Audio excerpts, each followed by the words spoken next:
माँ के बिना ये जग अधूरा, माँ के बिना नहीं कोई सहारा। माँ ही शक्ति, माँ ही ममता, माँ ही है जीवन का उजियारा। जय माता दी। आप सभी पर माता रानी की कृपा सदैव बनी रहे। प्रिय श्रोताओं, आज हम माँ भगवती के आशीर्वाद से श्री दुर्गा सप्तशती के छठे दिन के अध्याय का श्रवण करेंगे।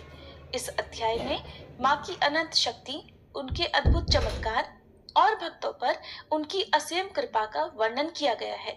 माँ की शरण में जाने से सभी भय समाप्त हो जाते हैं और जीवन में सुख शांति का संचार होता है।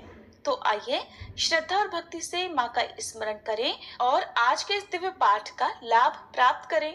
हे माँ जगदम्बे, जो भी श्रद्धा और भक्ति से आपका स्मरण कर रहा हो, माँ उसके जीवन से अंधकार दूर करें और प्रकाश का संचार करें। उसे अपार शक्ति, साहस और विजय का आशीर्वाद दें। सब मिलकर प्रेम से बोलिए, सच्चे दरबार की जय, माँ भगवती की जय।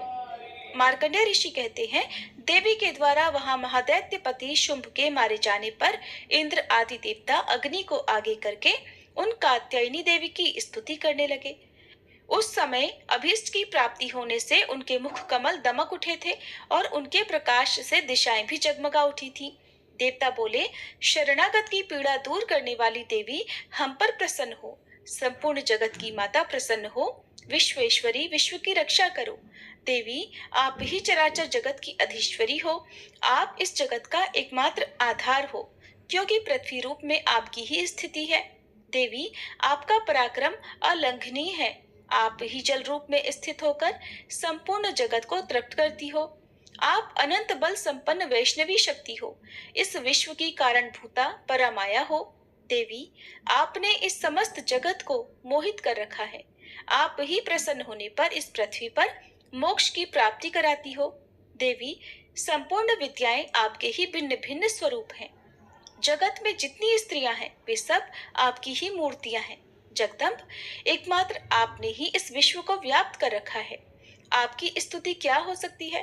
आप तो स्तवन करने योग्य पदार्थों से परे और परावाणी हो। जब आप सर्वस्वरूपा देवी, स्वर्ग तथा मोक्ष प्रदान करने वाली हो, तब इसी रूप में आपकी स्तुति हो गई। आपकी स्तुति के लिए इससे अच्छी उक्तियां और भला क्या हो सकती हैं? बुद्धि रूप से सब लोगों के हृदय में विराजमान रहने वाली तथा स्वर्ग एवं मोक्ष प्रदान करने वाली नारायणी देवी, आपको नमस्कार है। कला, काष्ठा आदि के रूप से क्रमशः परिणाम की ओर ले जाने वाली तथा विश्व का उपसंहार करने में समर्थ नारायणी, आपको नमस्कार है।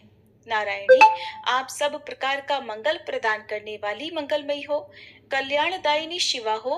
सब पुरुषार्थों को सिद्ध करने वाली शरणागत वत्सला, तीन नेत्रों वाली एवं गौरी हो, आपको नमस्कार है। आप सृष्टि, पालन और संहार की शक्तिभूता सनातनी देवी, गुणों का आधार तथा सर्वगुणमयी हो। नारायणी, आपको नमस्कार है।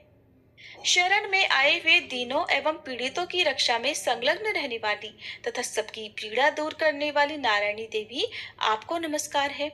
नारायणी, आप ब्रह्माणी का रूप धारण करके हंसों से जुते हुए विमान पर बैठती तथा कुश मिश्रित जल छिड़कती रहती हो, आपको नमस्कार है। माहेश्वरी रूप से त्रिशूल, चंद्रमा एवं सर्प को धारण करने वाली तथा महान वृषभ की पीठ पर बैठने वाली नारायणी देवी, आपको नमस्कार है। मोरों और मुर्गों से घिरी रहने वाली तथा महाशक्ति धारण करने वाली कौमारी रूप धारिणी निष्पापे नारायणी, आपको नमस्कार है। शंख, चक्र, गदा और शारंग धनुष रूप उत्तम आयुधों को धारण करने वाली वैष्णवी शक्ति रूपा नारायणी, आप प्रसन्न हो, आपको नमस्कार है। हाथ में भयानक महाचक्र लिए और दाढ़ों पर धरती को उठाए वराही रूप धारिणी कल्याणमयी नारायणी, आपको नमस्कार है।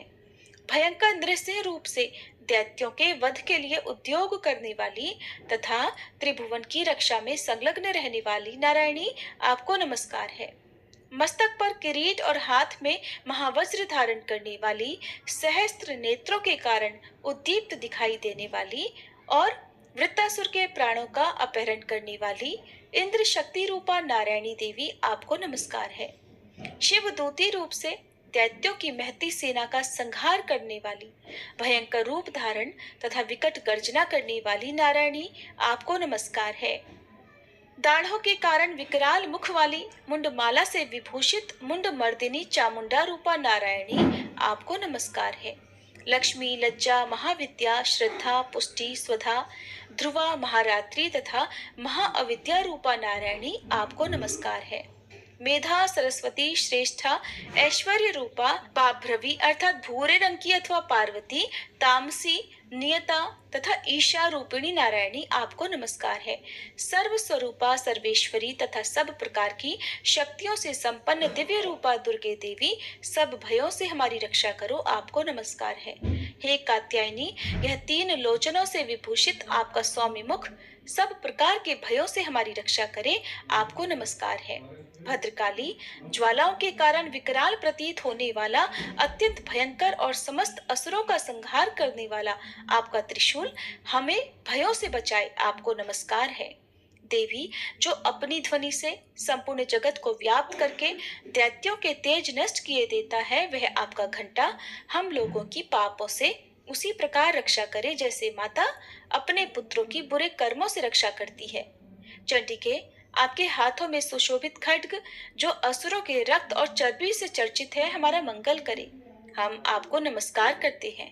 देवी, आप प्रसन्न होने पर सब रोगों को नष्ट कर देती हो और कुपित होने पर मनोवांछित सब कामनाओं का नाश कर देती हो।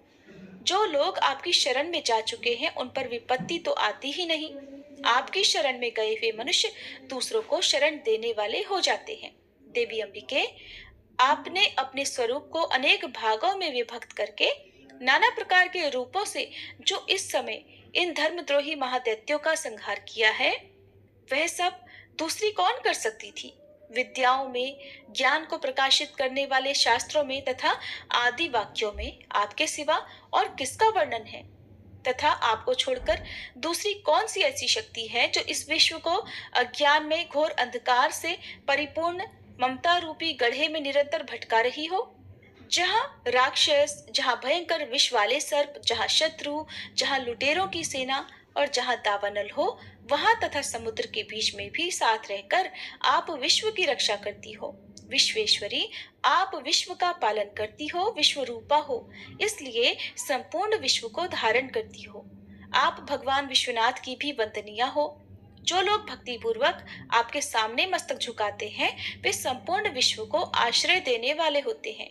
देवी, प्रसन्न हो। जैसे इस समय असुरों का वध करके आपने शीघ्र ही हमारी रक्षा की है, उसी प्रकार सदा हमें शत्रुओं के भय से बचाओ।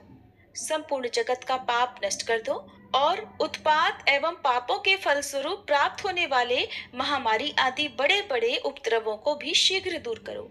विश्व की पीड़ा हरने वाली देवी, हम आपके चरणों में पड़े हुए हैं, हम पर प्रसन्न हो। त्रिलोक निवासिनियों की पूजनीय परमेश्वरी, सब लोगों को वरदान दो। तब देवी बोली, देवताओं, मैं वर देने को तैयार हूँ। तुम्हारे मन में जिसकी इच्छा हो वह वर मांग लो। संसार के लिए उस उपकारक वर को मैं अवश्य दूंगी। तब देवता बोले, सर्वेश्वरी, आप इसी प्रकार तीनों लोगों की समस्त बाधाओं को शांत करो और हमारे शत्रुओं का नाश करती रहो। देवी बोली, देवताओं, वैवस्वत मनवंतर के 28वें युग में शुंभ और निशुंभ नामक 2 अन्य महादैत्य उत्पन्न होंगे। तब मैं नंदगोप के घर में उनकी पत्नी यशोदा के गर्भ से अवतीर्ण हो विंध्याचल में जाकर रहूंगी और उक्त दोनों असुरों का नाश करूंगी। फिर अत्यंत भयंकर रूप से पृथ्वी पर अवतार ले मैं विप्रचित्ति नाम वाले दानवों का वध करूंगी। उन भयंकर महादैत्यों को भक्षण करते समय मेरे दांत अनार के फूल की तरह लाल हो जाएंगे। तब स्वर्ग में देवता और मर्त्यलोक में मनुष्य सदा मेरी स्तुति करते हुए मुझे रक्त दंतिका कहेंगे। फिर जब पृथ्वी पर 100 वर्षों के लिए वर्षा रुक जाएगी और पानी का अभाव हो जाएगा, उस समय मुनियों के स्तवन करने पर मैं पृथ्वी पर अयोनिजा रूप में प्रकट होंगी और 100 नेत्रों से मुनियों को देखूंगी। अतः मनुष्य शताक्षी इस नाम से मेरा कीर्तन करेंगे। देवताओं, उस समय मैं अपने शरीर से उत्पन्न हुए शाकों द्वारा समस्त संसार का भरण पोषण करूंगी।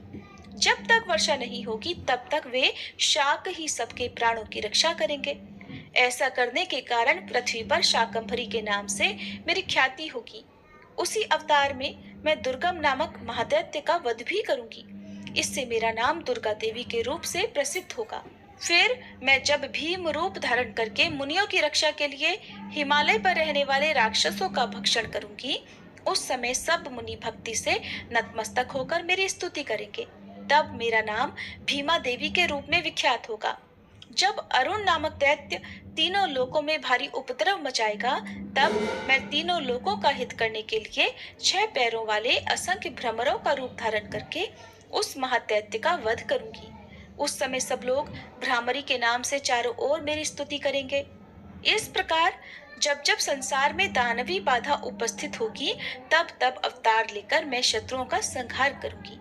जय माता दी। इस प्रकार श्री मार्कंडेय पुराण में सावर्णिक मनवंतर की कथा के अंतर्गत देवी महात्म्य में देवी स्तुति नामक 11 अध्याय पूर्ण हुआ। हे माँ जगदम्बे, आज के अध्याय का श्रवण करने वाले सभी भक्तों को अपनी छत्र छाया में रखना, हम सभी को अपनी भक्ति, शक्ति, धैर्य और सद्बुद्धि प्रदान करना, हमारे हर कदम को सही दिशा देना और हमें अपने प्रेम और करुणा से भर देना।